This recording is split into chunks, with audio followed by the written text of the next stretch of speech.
Salve, salve, você do Beisebol Mundo Afora, já tá acostumado aqui com a minha cara, então vai se acostumando, pode odiar, porque agora a popularidade vai aumentar, porque hoje a gente está começando um quadro novo aqui no BMA, no Beisebol Mundo Afora. E um nome incrível, gente, que genial, No Dogout com Giba. E para começar o No Dogout com Giba, eu tenho aqui um cara incrível, fui super bem recebido na casa dele aqui no Alabama, então provavelmente você já sabe de quem eu tô falando. Fui recebido pela mãe dele, vou falar para vocês, olha, falou que não cozinha, mas fez um estrogonofe maravilhoso aqui para mim, comi um pudinzinho, que é a minha sobremesa favorita, e fui assistir um jogo em Alabama State. Tudo bem, vai, tava um sol insuportável, o jogo não foi como a gente esperava, mas o mais importante de tudo, a gente vai conseguir acompanhar agora uma entrevista fantástica que eu fiz com ele. Caio Araújo, arremessador da seleção brasileira, que teve no WBC, que joga pela Universidade de Alabama State e vai falar um pouquinho pra gente da sua história no beisebol, fechou? Então você do Beisebol Mundo Afora, continua com a gente aqui e acompanha essa entrevista. Olha o homem aí, Caio Araújo, primeiramente, satisfação, muito obrigado por ter recebido você aqui na sua casa. Eu ia falar aqui em casa, eu já tô me sentindo em casa. Cara, primeiro de tudo, né, eu acho que a galera precisa saber e quer saber quem é Caio Araújo. Eu sou nascido em Jundiaí, morei em Jundiaí até meus 12, 13 anos, mais ou menos. Depois eu mudei para Indaiatuba, no estado de São Paulo também, que foi onde comecei a jogar. Mas tenho 24 anos, sou atleta universitário, jogo pela seleção brasileira, apaixonado pelo beisebol e tenho o sonho de seguir jogando profissionalmente e que minha carreira futura seja com o beisebol. Às vezes pode ser que não seja jogando por muito tempo, mas seguir nesse caminho. E pelo que eu soube, se eu não me engano, o único atleta brasileiro na D1, né? Mas a gente vai falar sobre isso daqui a pouco, calma, a gente ainda vai chegar lá. Eu tô aqui com a minha colinha, tô aqui, ó, me sentindo importante com o meu iPad, com as minhas perguntinhas, então, vamos lá. Com quantos anos surgiu esse amor pelo beisebol, né? E por que o beisebol? Rapaz, Brasil supostamente é o país do futebol, né? Por que o beisebol e como surgiu isso? Eu comecei a jogar, como eu falei, com meus 12, 13 anos em Indaiatuba. Eu joguei, já fiz todo tipo de esporte, fiz natação, basquete, vôlei, futebol, como todo mundo no Brasil. Mas eu fui buscar uma vez rugby em Indaiatuba, quando eu me mudei. E fui com meu pai, a gente viu que eles jogavam num parque, treinavam num parque. Eu falei, não sei se isso é muito sério, tipo, não é uma coisa que eu quero fazer, tá jogando rugby num parque assim na cidade. E então ele falou, eu tenho um amigo que falou que tem um clube de beisebol, você quer ir ver? Aí eu falei, vamos, né, perto de casa, tipo, pode ser. Não tava muito afim, porque eu falei, beisebol, tipo, a primeira vez que eu vi beisebol, acho que foi num filme, no Crepúsculo.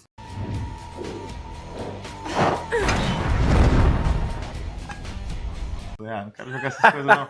Aí... E eu gosto do Crepúsculo, tá? Inclusive, muito bom. Aí eu fui pra lá, chegou um japonês lá, Saru, e ele falou, a gente tem treino de sábado, vem visitar. E eu vi, tinha aquela, eu não sei o nome, aquele negócio do Japão, aquela coisa vermelha assim, da entrada, sabe? Sim. E eu falei, caraca, meu clube é japonês, e só tinha japonês, né? Aí eu falei, ô pai, nunca vi isso, que da hora, né? Vamos ver. Aí, beleza, fui lá no sábado e fui com o meu vizinho. Primeiro que começou, tinha que treinar de calça e tudo mais, um calor insuportável que fazia em Indaiatuba. Aí eu falei, caraca, vamos ver, né? Aí, beleza, começamos na defesa, como todo mundo quando começa, outfield. E, beleza, ensinando como que pega a bolinha e tal, como que rebate e tudo mais. E aí, deixaram a gente jogar um joguinho. E, comecei a rebater e falei, nossa, legal. Aí, beleza. Aí, no domingo, não ia ter treino. Aí eu falei, caraca, já gostei, mas não tem treino, tem que esperar até semana que vem. Vamos ver se eu vou querer, né? Aí durante a semana fiquei pensando, beleza. Aí fui de novo. Aí meu amigo não foi, só fui eu. Mas aí treinei sábado e domingo. Eu falei, gostei e tal. Beleza. Aí comecei a jogar, comecei a assistir na televisão, comecei a jogar no videogame. E aí realmente me apaixonei por esporte. Foi assim, foi de primeira. Você falou que então no começo estava no outfield, então me enganaram, porque eu treinei na Flórida e eu fiz 2 jogos de catcher. Cara, minha primeira posição foi catcher, eu não conseguia depois mexer as pernas. Me falaram assim, olha, você vai ter dificuldade para ir no banheiro, porque é difícil. Aí eu falei, não, não pode ser tão ruim assim, né? Eu jogava futebol americano, pô, eu sou do esporte.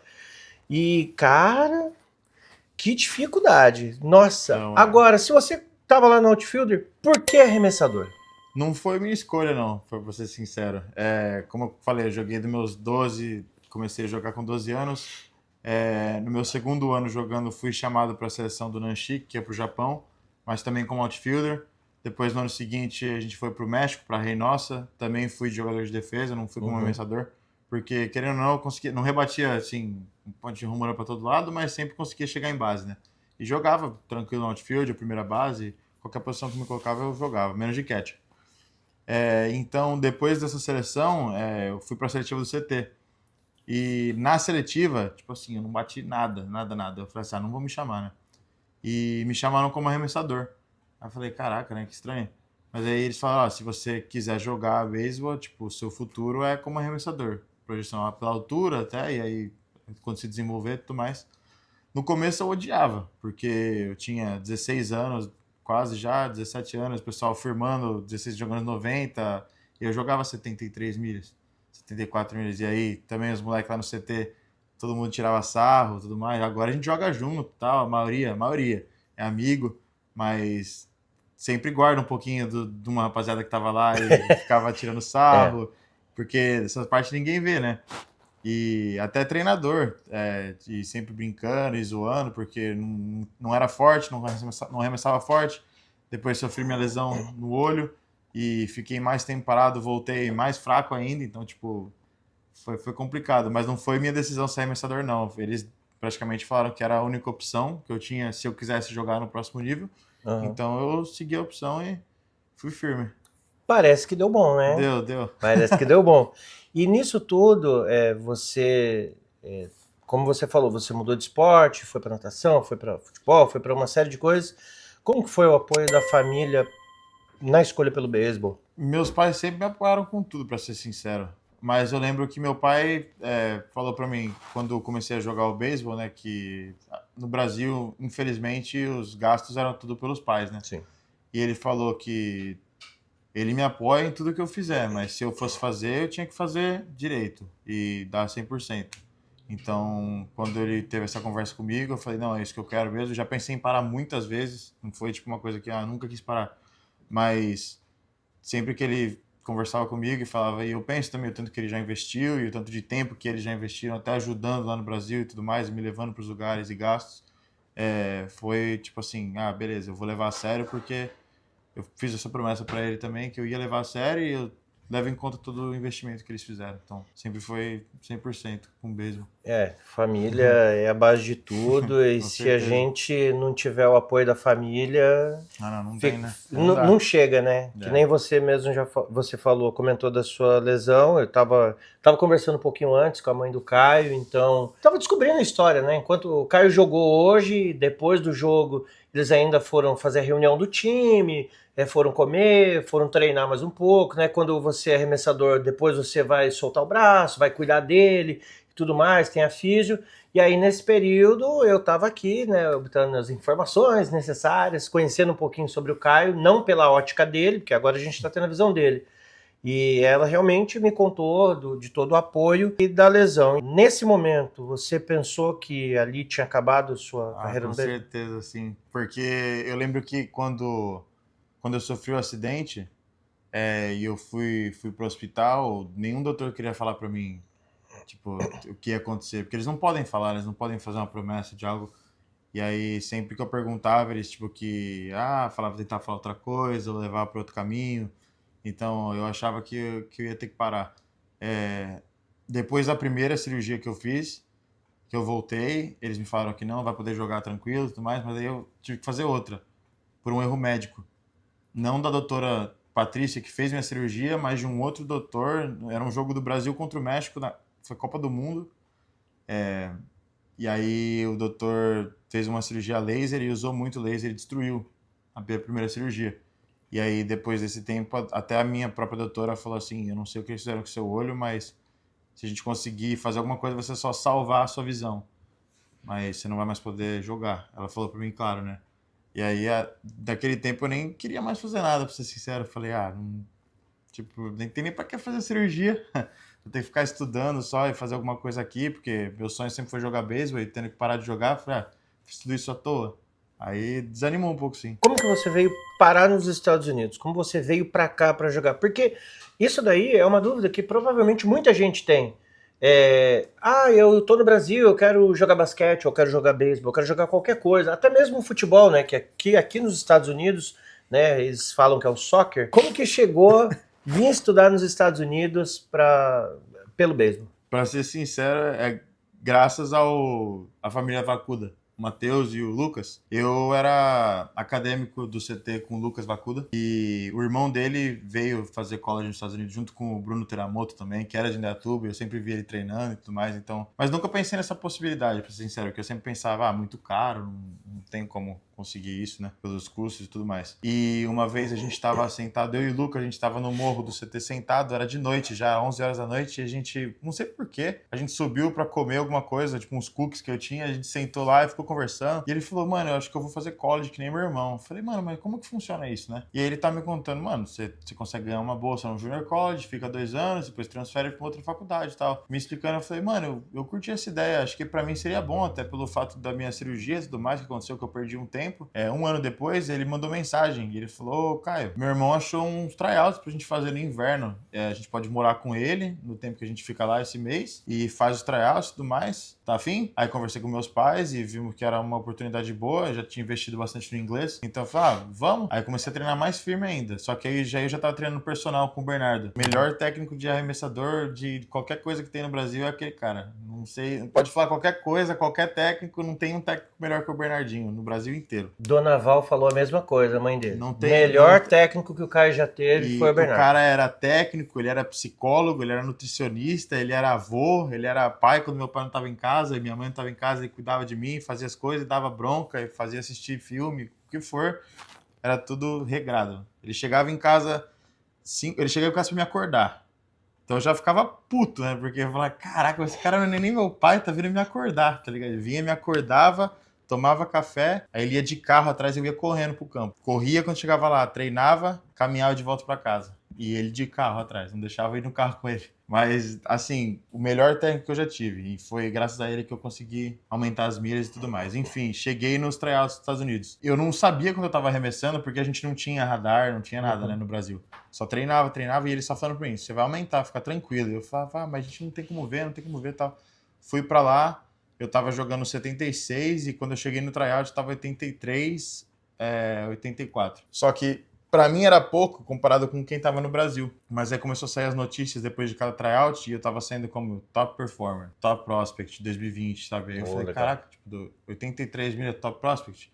E tava vendo a molecada da minha idade na época, 80, 82 e 83, aí saía como a maior e eu saía na notícia. Em todos os que a gente fez. E o Lucas também, como rebatedor, saía nas notícias, a gente junto. Falei, caraca, legal. Aí, estando lá ainda, eles gostaram muito da gente e chamaram a gente para jogar uma liga de verão, em Ohio também. E aí, beleza, aceitamos, então eu voltei pro Brasil, continuei o terceiro ano lá em Indaiatuba, na escola e tal, fazendo a escola, e aí no verão fomos jogar essa liga. Passamos lá os 3 meses de verão em Ohio também, morando com o irmão dele e tudo mais, jogando. E depois, quando eu voltei pro Brasil, eu ainda não tinha nenhuma oferta. E uma vez eu tava na aula, eu tava numa aula de biologia, e eu falei assim, mano, eu vou postar no X, né, que era o Twitter antes, falando que eu tô buscando faculdade. E coloquei minha nota do TOEFL e um vídeo meu treinando. Tipo, um vídeo assim, arremessando num campo de futebol com o Bernardo, assim, só arremessando uma bola. Do nada, todos os meus colegas do time de verão repostaram o vídeo, os técnicos, e aí a PBR, que é a Prep Baseball Report aqui nos Estados Unidos, repostou, e aí o vídeo bombou. Aí eu lembro que eu tinha desligado o celular, tava na aula, saí da aula, meu celular bombando, tipo assim, porque eu tinha colocado meu número de telefone, meu e-mail, e era mensagem no WhatsApp dos técnicos e tudo mais. E eu falei, caraca, comecei a negociar, fechei com uma escola no Texas, no Junior College no Texas. Isso foi final de 2019, né? Aí, beleza, 2020, pandemia, esperei, pau, e aí, não deu pra ir. Cancelou a bolsa. Não cancelou a bolsa não, cancelou a temporada, né? E beleza, o cara falou, vem ano que vem, tranquilo. Beleza, então eu fiquei treinando, tranquilo, tava animado, pô, Junior College Divisão 1 no Texas, legal. 3 meses antes da minha viagem, ele me liga e falou assim, então a gente vai ter uns caras voltando, não vai dar pra você vir, beleza? E E tipo assim, não me falou mais nada, foi só isso, né? Falei com o Bernardo, postei outra vez o que aconteceu no Twitter, mais gente me ajudou de novo. Fui pro CT gravar uns vídeos. E quando eu tava no CT, uma escola falou assim, se você vier, daqui a 2 meses a gente dá bolsa 100%. Aí foi, tipo, fiz um visto de emergência e fui de uma vez, assim. Tipo, não teve nem tempo pra pensar no que ia fazer, em como ia fazer, só peguei e fui. Aí fui pra John Wood Community College em Illinois, é um Junior College Divisão 2, e joguei meus 2 anos lá, e agora tô aqui no Alabama. E como foi essa chegada para Alabama? Como o recrutamento, como funciona isso? No meu primeiro semestre lá, a gente joga 2 semestres de Junior College, né? Joga no Fall e joga o Spring. Aí no Fall que eu cheguei lá, eu dominei. Então foi muito bom, graças a Deus. E aí essa faculdade daqui, da Alabama State, já mandou mensagem para mim naquele primeiro Fall falando que estava interessado. Só que como jogador internacional, você precisa se formar no Junior College primeiro, por conta dos créditos. Você precisa do seu Associate's Degree, né? Uhum. E aí quando você pega ele, que você pode ir para uma NCAA. Senão você tem que ir para uma NAIA, que é uma liga. Uhum. Então eu falei com eles aquele ano e depois daquele Fall não escutei mais deles. Então eu falei, os caras não devem mais estar interessados. Joguei mais uma temporada e tal, aí começando a minha segunda temporada no Spring, ele falou pra mim assim, o que você acha da gente pegar você e o seu colega de quarto? Naquela época era meu melhor amigo, meu colega de quarto, José Almazão, venezuelano. A gente chegou lá junto, morou junto todos os anos, e aí a gente sentou um dia na sala, a gente sempre tinha mania de ir pra cozinha comer sucrilhos junto e, tipo, ficar trocando ideia, e ele falou, o que você acha da gente ir pro college junto tal, mano? Tipo, aquela oferta é da hora. Eu falei, mano, eu gostei também. E aí o Rienzo é amigo, ou jogou com o meu técnico daqui de Pittsburgh. Então eu liguei pra ele. E ele falou, conheço tal, acho que seria uma boa, o cara era bom e tudo mais. E aí eles recrutaram, eu e meu colega de quarto. Juntos deram uma bolsa pra gente.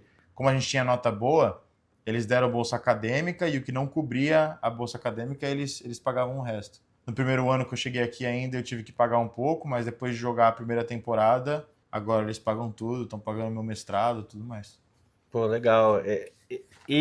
O interessante é isso, né? Além de agregar no esportivo, você ainda já sai com a sua formação. Então. Você está saindo com mestrado, inclusive. Mestrado.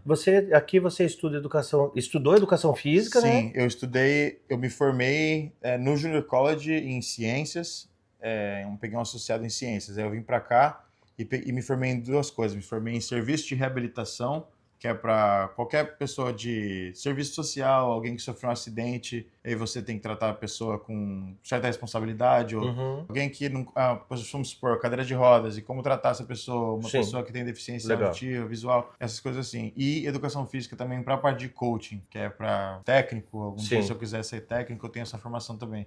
E aí depois que eu me lesionei, eu ganhei o ano do Red Shirt e eles estão pagando meu mestrado em business. Já que você mencionou a sua lesão, como que foi para você receber a notícia? Vai ter que fazer a Tommy John e, cara, eu acho que passa todo aquele filme na sua cabeça. Você fez a cirurgia no olho, lógico, são situações distintas. Você fez cirurgia no olho, ficou um ano parado, meu Deus do céu, o que vai ser da minha vida? Eu nunca imaginei, na verdade, que eu ia me lesionar do braço, pra ser sincero, porque nunca senti incômodo, assim, eu sempre treinei bastante, nunca senti incômodo. E uma vez eu tava arremessando e eu comecei a sentir um incômodo muito forte vindo da axila e descia até a mão e o antebraço, assim, muito apertado. E eu falei, caraca, tipo, nunca senti isso, né? E aí eu falei pra nossa fisioterapeuta, né? Eu falei, eu, tipo, tô sentindo, tá estranho, né? Não, é só tendinite. Só que, querendo ou não, uma das coisas boas de treinar tanto e fazer as coisas é que eu conheço o meu corpo, né? Então, quando tem uma coisa que tá errada, eu sei que tá errado. Eu sei que não é só dolorido. Tipo, eu sabia que tinha alguma coisa errada. E eu falei, não, tipo, mas é que tá doendo. Não, é só tendinite, vamos tratar a tendinite. Confia em mim, eu sou a doutora. Falava assim, né? E eu falei, então tá bom. Então eu tava treinando, tomando remédio, fazendo as coisas, não parava. Aí fui jogar primeiro jogo da temporada ano passado, em fevereiro. Eu aqueci na sexta-feira para entrar, mas acabei não entrando. E aí já tava, assim, doendo muito, muito. E eu falei, caraca, não é possível. Cheguei em casa, não conseguia abrir e fechar o chuveiro. Mas aí, beleza, tomei remédio, treinei, fiz umas coisas para ver se dava uma aliviada. Deu uma aliviada, ok. No outro dia, Caio, você tem 2 innings hoje, vai. Aí, como você viu hoje, assim, tipo, sem muito tempo para aquecer, só tem que ir, boa. Joguei o primeiro inning já com bastante dor. E quando eu saí do primeiro inning, eu tive que passar um monte de creme no braço, tomei mais remédio, tive que ver algum jeito da adrenalina aumentar pra ver se eu parava de sentir a dor. Voltei, e aí minha velocidade tinha baixado muito. Eu tava no primeiro inning cutter que eu jogo, né, 88, 89, baixou pra 76, Uau. 75. E aí eu olhei pro meu técnico e eu falei, não pede reta. Tipo, só slider. Não quero jogar uma reta. Porque quando eu estendia o braço assim pra reta, é quando eu sentia dor. Então eu falei, vamos jogar só o slider, que daí eu encurto o braço mais e eu sinto menos, né? E aí foi só slider. Aí quando eu saí ainda, o técnico de rebatedor agarrou meu técnico e falou assim, ele não tá mais, não dá pra ele jogar. Pensa. Senta ele. E aí eles vieram, sentaram e tal. E eu já sabia que tinha alguma coisa errada. Porque eu realmente não conseguia escovar o dente em casa com a mão direita. Isso foi no sábado, então na segunda-feira eu fui ver o doutor na escola, e aí meu técnico já ficou preocupado, então geralmente é um período que dura um pouco, tipo, assim, pela política até da faculdade, toma um pouco de tempo você fazer todos os exames, mas eu vi o médico na segunda, já fiz 2 exames na terça e já tinha o resultado na quinta. Então eu tava indo pra Flórida jogar o nosso primeiro torneio, tinha acabado de receber a notícia que eu tava no clássico, na qualificatória, e aí nessa ida pra lá, recebi uma ligação, e ele falou, você tem 2 opções, pode fazer cirurgia, ou a gente pode te dar uma injeção, mas aí você tem que ficar 15 dias parado e depois você volta a arremessar com dor, mas a gente vai reaplicando essa injeção. Aí eu falei, vou fazer cirurgia. Aí ele falou, beleza, então a gente vai marcar. Aí a fisioterapeuta me ligou, ou ele já te ligou, né? Só que aí ainda não tinha caído muita ficha, né? Só depois que eu desliguei o telefone, aí eu acho que eu fui chorando daqui do Alabama até a Flórida, né? Porque aí eu falei, caraca, perdi a qualificatória, perdi a temporada, tô me formando agora, será que eles vão pagar pra eu jogar mais um ano? Será que eles vão me mandar embora e eu que me viro depois? Então, passou um monte de coisa na cabeça, como você falou. Foi difícil. E aí, muita coisa acontecendo ao mesmo tempo. Tava viajando com o time, tava tendo que ajudar o time, e aí perdi, o técnico ainda ficava mais bravo ainda porque eu não tava jogando, e ele perdeu, querendo ou não, era uma peça fundamental pro time naquele ano, e aí ele ficava desapontado, né, querendo ou não, mas não sabe muito como falar, e acabava, tipo, às vezes ficando bravo comigo ainda por não estar jogando, ou fazendo algum comentário. E aí, vendo meu time perder e não podendo fazer nada pra ajudar, foi difícil. E aí eu vou voltar numa pergunta que eu já fiz, porque eu já conheci essa história. E aí, como foi nesse momento de novo o apoio da família? Porque até então você morava só aqui, né? Isso. Foi quando a mãe e o pai vieram pra cá. Meus pais, na cirurgia, acho que tendo meus pais aqui facilitou muito, porque meu pai sempre dirigia lá para o hospital comigo, e até o pós-cirúrgico, a parte que eu acho mais importante, ter minha mãe aqui para me ajudar, a parte de tomar banho, de lavar o braço, cozinhar, comer, a hora de tomar os remédios, às vezes pegar gelo e me ajudar a tirar a faixa e tudo mais. Então acho que foi a parte mais essencial ter eles aqui. Acho que foi um privilégio que eu tive que muitas pessoas não têm, porque é uma parte difícil para fazer sozinho, ou para às vezes ter que contar com algum colega do time que tem a mesma idade que eu, que é mais novo do que eu, para ajudar com tudo isso, fica mais difícil ainda. Fora que a gente que mora fora passa por outra situação. A parte psicológica e emocional é algo que pesa muito. Eu tô há 5 anos nos Estados Unidos, então fazem 5 anos que eu não vejo meu pai e minha mãe. Eu sei o peso disso daí. Você ficou 2 anos, né, com eles longe. Sim. Eu sei que também é difícil. É pai e mãe, né? Ter colo de pai e mãe é algo totalmente distinto que ajuda nesse momento principalmente. A mãe sempre tem uma palavra, né? Calma, filho, você vai voltar bem. E quando você recebeu a notícia da Red Shirt que você voltaria para mais um ano, aí bateu o alívio, né? Pra ser sincero, eu nunca tive a notícia que você vai voltar. A única ligação que o meu técnico me deu foi, então, cara, eu não sei se eu tenho dinheiro pra te trazer de volta. Ele falou pra mim. E aí foi a única ligação que ele me fez. Ele falou, vou tentar ver alguma coisa, mas eu não sei, a gente vai ver. A gente vai ver, foi o que ele falou. E aí eu segui treinando, tudo mais, tava voltando, e aí nunca foi falado, até hoje não foi falado se ele vai pagar ou não, mas eu voltei e tô jogando, então tá tudo certo. Eu sei de uma coisa que eu não vou pagar. Então, alguém vai pagar, mas não sou eu. E aí eles falaram, a única coisa que eles falaram pra mim foi, na minha reunião de começo de ano, foi, eu quero você de volta, mas eu quero você o mesmo ou melhor do que você tava antes. Se for pra você voltar meia boca, eu não quero que você volte. Ele falou pra mim. Eu falei, beleza. Ele falou, então treina, porque a gente vai precisar de você. Voltei esse ano, não tava jogando no começo, fui pro WBC, então minha primeira saída para arremessar depois da cirurgia foi contra a Itália. Era exatamente isso que eu ia te perguntar agora. A gente A gente sabe que a gente até falou no BMA quando você acabou sendo cortado da lista do Qualifier, porque você tinha lesionado, ia fazer Tommy John, e aí você acabou entrando na lista agora, porque o Misaki se lesionou durante os amistosos. Como foi, né? Receber a notícia, assim, de última hora, ó, cara, precisamos de você, vem pra cá, vou jogar da BBC. Nossa, eu não arremesso há um ano, primeiro arremesso contra a Itália. E o coração, né? Porque, imagina, representar a seleção brasileira e concretização de um sonho que começou lá atrás, né? Faz tempo. Eu tava em Nova York, eu tava em Boston, na verdade, tirando meu passaporte. Tava voltando, dirigindo e tava falando com meu pai. Eu falei, ô pai, você já imaginou se algum dos moleques, tipo assim, tá jogando e fala assim, tipo, já joguei meu inning e não quero jogar mais o resto da ABC e vai embora. Que nem o Scooble tava fazendo, né? Aí eu falei assim, já imaginou alguém faz isso aí, me chamam, tipo, de loucura? Aí eu falei assim ainda, tomara que, pelo amor de Deus, que ninguém se lesione pra eu ir. Mas já imaginou se alguém, tipo, desiste ou se algum time não libera e aí os caras me chamam de última hora, que da hora? Aí ele falou, vai ser o que vai ser, né? E aí, tava treinando um dia, a gente foi pro locker, e aí eu vi uma chamada perdida do Caldeira, eu falei, caraca, aí eu liguei, oi Caldeira, tudo bem? Ele falou, fala filhão, beleza? Caião, aconteceu um imprevisto aqui, eu quero saber se você... Como você tá? Você tá 100%? Aí eu falei, Caldeira, eu tô 200%. Falei pra ele, né? Aí, claro, não tinha jogado nenhum jogo ainda, só Live AB ou Bullpen, né? Então não tava, mas eu falei, tô 200%. Aí ele falou, Caião, então aconteceu uma coisa, o Misaki sentiu o cotovelo, não é nada certo ainda, mas talvez a gente precise que você venha. Aí na época foi uma mistura meio de tristeza, porque eu tenho um carinho enorme pelo Misaki. Quando eu fiz minha cirurgia, ele falou muito comigo. Ele me ajudou demais, indica em o que fazer, e contando como foi a experiência dele e o que ele fez pra ajudar mais ainda, contando das duas que ele já fez, né? Então foi primeiro um sentimento, tipo, que legal que eu vou, mas ao mesmo tempo, que pena que aconteceu com ele. Tá aquela ligado? situação que você mesmo falou, não quero que ninguém se lesione pra eu ir. Exato. Eu quero ir, mas eu não quero ninguém lesionado. E o mais doido de tudo foi que eu fiz a minha cirurgia dia 4 de março do ano passado. E eu recebi a notícia que eu tava indo dia 4 de março desse ano. Então foi literalmente um período ano, muito curto, um ano para depois. recuperação.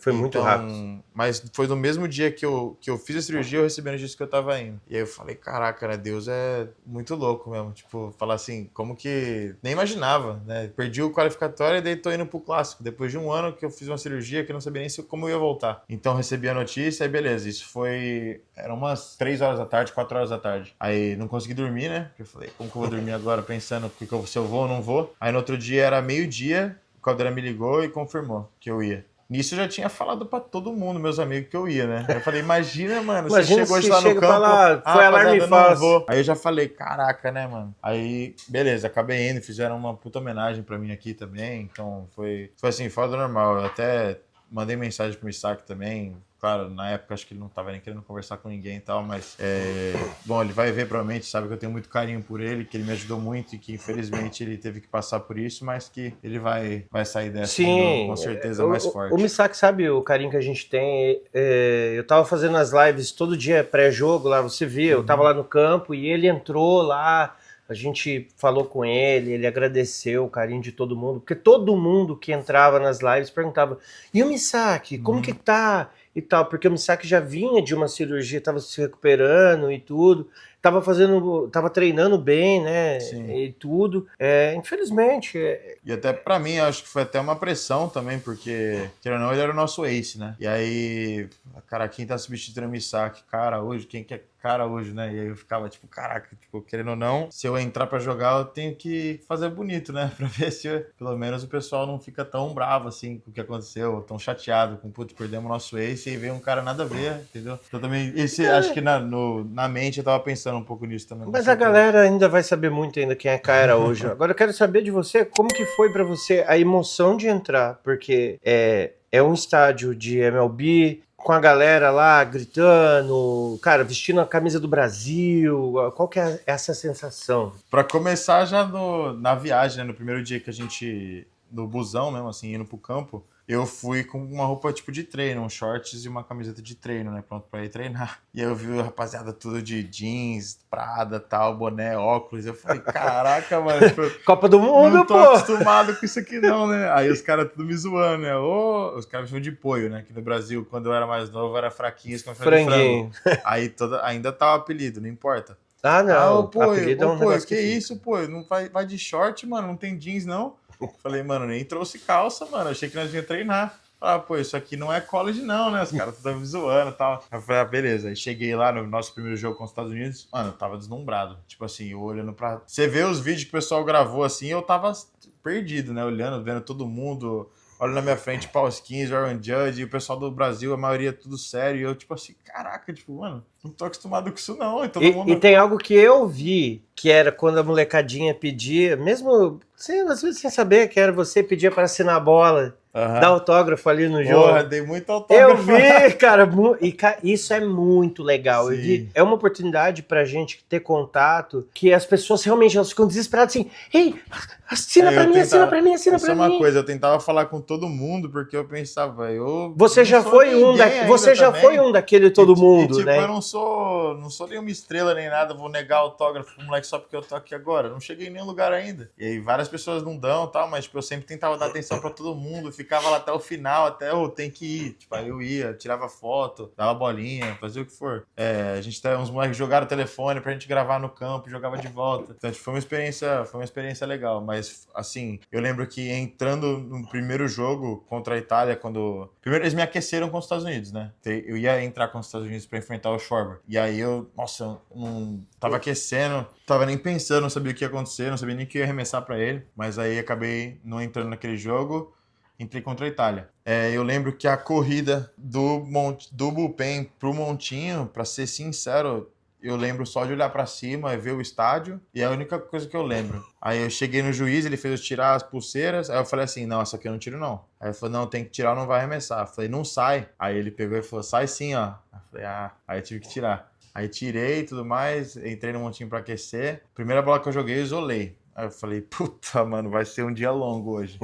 Já tava vendo, eu falei, puta, começou bem já. Aí beleza, eu fui encaixando um pouco mais, até jogar o primeiro strike, o cara rebateu e o Reginato fez a primeira defesa. Aí acalmou. Aí eu falei, beleza, tipo, eu saquei um alto, agora vamos embora, os caras não é fora do normal. É uma pessoa normal, né? Naquele outing que eu tive, aí o segundo rebatedor foi o Dante Nori. Ah, que molde.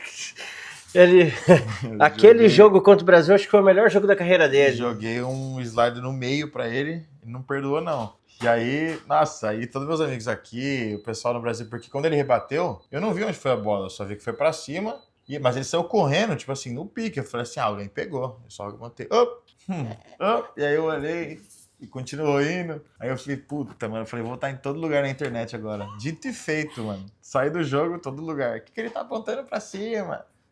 Nossa, falando um monte. Mas eu consegui fazer o que eu queria fazer, que eu falei pra todo mundo aqui. Eu falei, o meu sonho é ir lá e conseguir dar strikeout em um jogador da MLB. E eu consegui. Então, falei assim, o que passou de restante, base por bola, hit, o que seja. Eu fiz o que eu tinha que fazer e foi pra fechar o inning ainda. Então deu pra tirar uns vídeos legais, uma experiência legal, umas fotos. Saiu os vídeos bons e saiu os vídeos ruins. Exatamente. Plano pós-college. É uma dúvida minha. Como que funciona? Você é elegível pra draft? Você tem que ter você tem que ser convidado a participar do draft? Como funciona isso? Geralmente o draft você tem que ser chamado sim, mas você tem que ser um júnior no college, ou seja, seu terceiro ano no college, ou ter mais de 21 anos para você ser draftado. Você tem que ser convidado, por exemplo, os times entram em contato com você. Eles entraram em contato comigo no meu terceiro ano aqui. Eu estava falando com Minnesota, com Braves, falei com Milwaukee, com Seattle e com Giants. São os times que estavam falando comigo. E aí, depois da minha lesão, sumiu todo mundo. E agora também já tô com 24 anos, então para ser draftado é mais difícil. Sou elegível, mas é mais difícil. Aí, nesse caso, você precisa da ajuda do seu treinador para montar um plano legal, você fazer um ano espetacular e os caras te notarem de novo para você ser convidado. Sim. Por exemplo, eu posso ou ser convidado ou eu posso assinar como agente livre também. Depois que acabar o college no período do verão, só receber uma oferta de agente livre.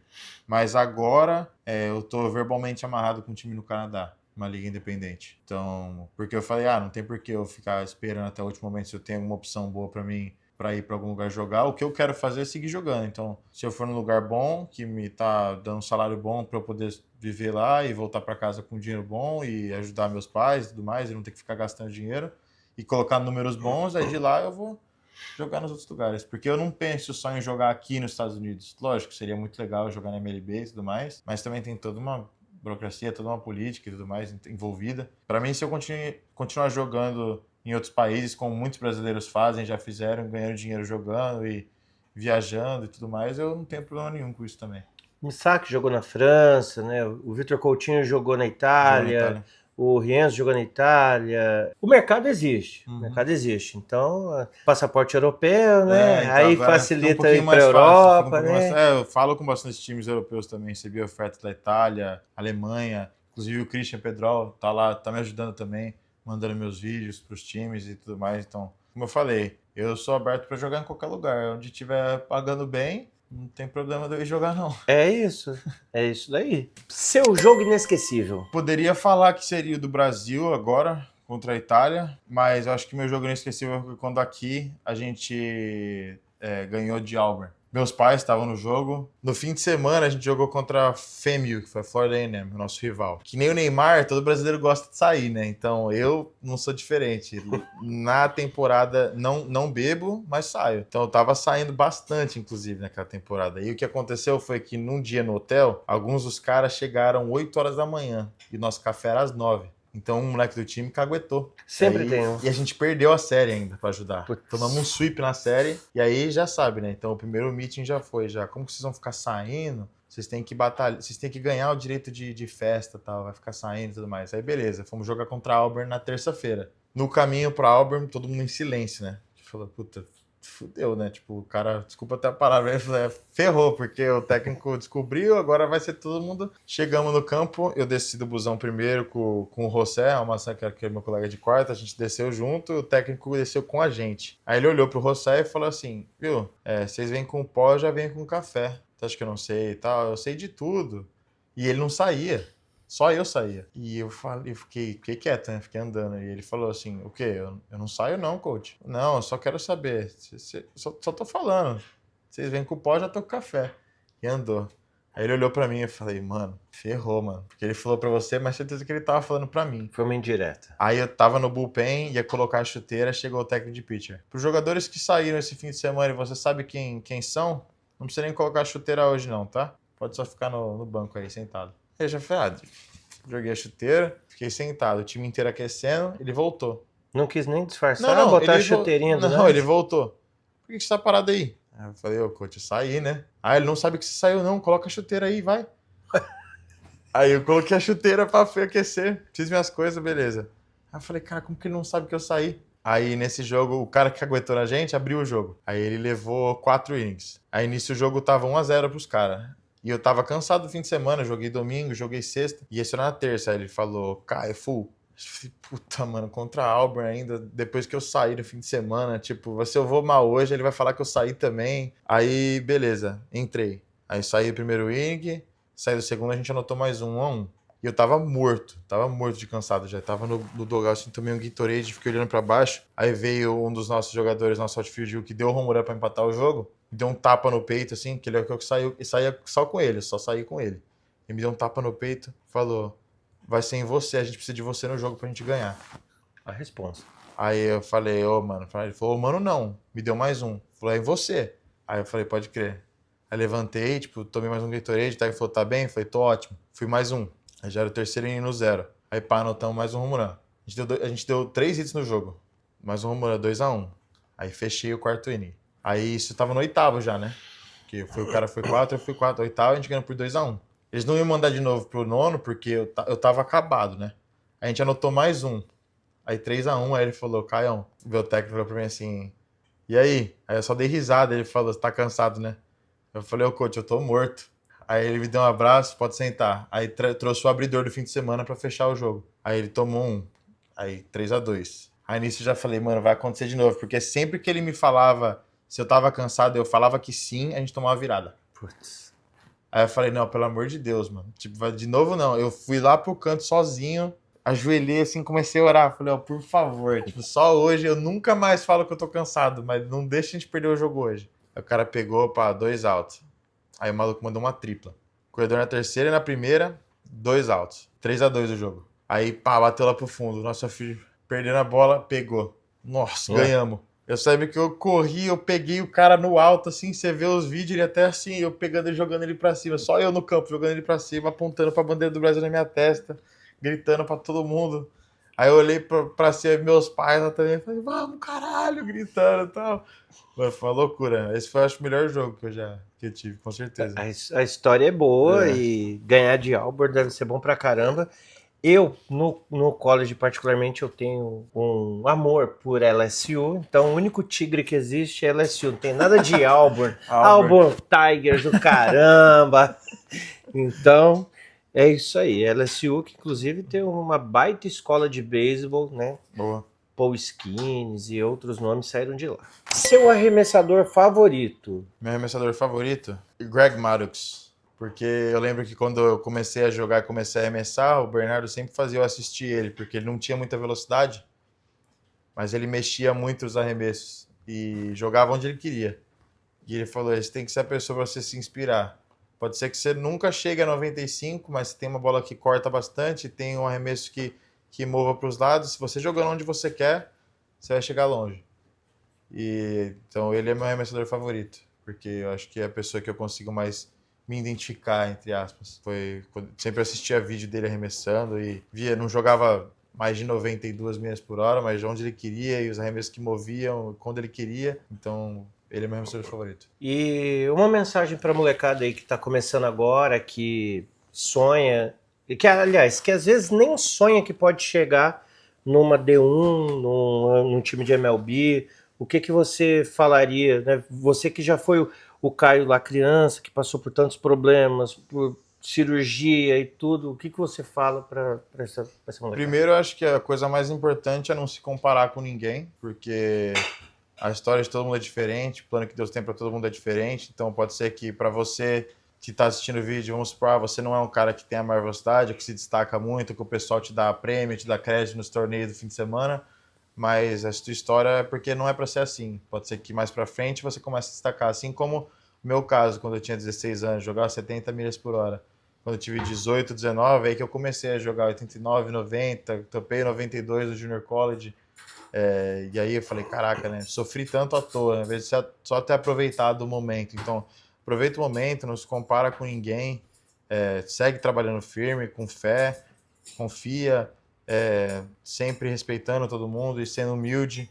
Não importa se você vai indo bem, se você está indo mal, sempre mantenha humildade, ajudar quem você puder ajudar, manter o respeito, como eu falei, e sempre escutar o seu pai e sua mãe também, que às vezes as pessoas que você não quer escutar te criticando ou falando uma coisa, vão ser os únicos nesse mundo inteiro que vão sempre falar a verdade para você, e quando você for mais velho, você vai entender que é muito melhor alguém vir e falar para você uma crítica na sua cara do que você escutar de um técnico ou de um amigo pelas costas. Então, acho que essa é a maior dica. Sempre acreditar em você, trabalhar firme e não comparar com ninguém. Acho que a gente termina bem aqui o primeiro No Dugout com Giba. Esse foi o Caio, contou a história dele para vocês, contou para mim e espero que vocês tenham gostado, compartilhem. Sigam o Caio no Instagram, vai estar marcado o Instagram dele nesse vídeo, tá começando a postar conteúdo sobre beisebol, acompanhe a história dele. Vocês têm que ajudar os jogadores brasileiros, principalmente, a crescer, porque se um cresce, todo o Brasil aparece, né? Então, espero ver você em breve de novo com seleção, em WBC, Deus e quiser. principalmente brilhando onde seja aqui no seu college. Obrigado pelo convite, ter ido assistir o time lá, pela comidinha que a Dona Val preparou aqui pra gente. E, cara, satisfação demais. Obrigadão. Outra coisa, eu ia falar também, eu ajudo os jogadores do Brasil a conseguir bolsa nos Estados Unidos. Olha aí, então, isso é importante. não é que nem os... Claro, como todo mundo precisa fazer o ganha-pão, né? Não é grátis, mas não é nada comparado com os preços de agências do Brasil que cobram todo mundo em dólar e tudo mais. Eu tô ajudando, inclusive, o Enzo Hayashida, que estava na seleção, tô ajudando ele, tô ajudando mais um dos meninos lá do CT. Então, se você tá no CT, ou até se você tá saindo do CT e quer vir para cá estudar, eu faço tudo isso, monto e-mail, monto os vídeos, falo como você tem que fazer, porque eu acho muito importante também, não alguém fazer para você, mas você aprender a fazer. Então, claro, como eu falei, é um serviço que eu estou fazendo, mas eu explico tudo, monto e-mail, te explico como negociar, te ajudo a negociar, falo com os técnicos. A única coisa que o atleta realmente tem que fazer é cuidar do visto e é fazer o TOEFL, que é aprender inglês. Mas o resto é comigo. Então, se você tem interesse de vir para os Estados Unidos estudar e jogar o beisebol, que é muito importante manter esses dois. Caso você, como eu, não se destacou muito quando tinha 16 anos e vai acabar se destacando mais para frente, vem para cá que eu te ajudo. Se você quiser saber como que funciona, valores, essas coisas, chama o Caio para bater um papo. Ele vai falar com você. Às vezes você não vai conseguir esse dinheiro hoje, mas você já tem uma noção do que você vai precisar para amanhã e depois. Com certeza. E é isso aí. Fechou? Fechado. Valeu, cara. Valeu. Obrigadão. É nóis.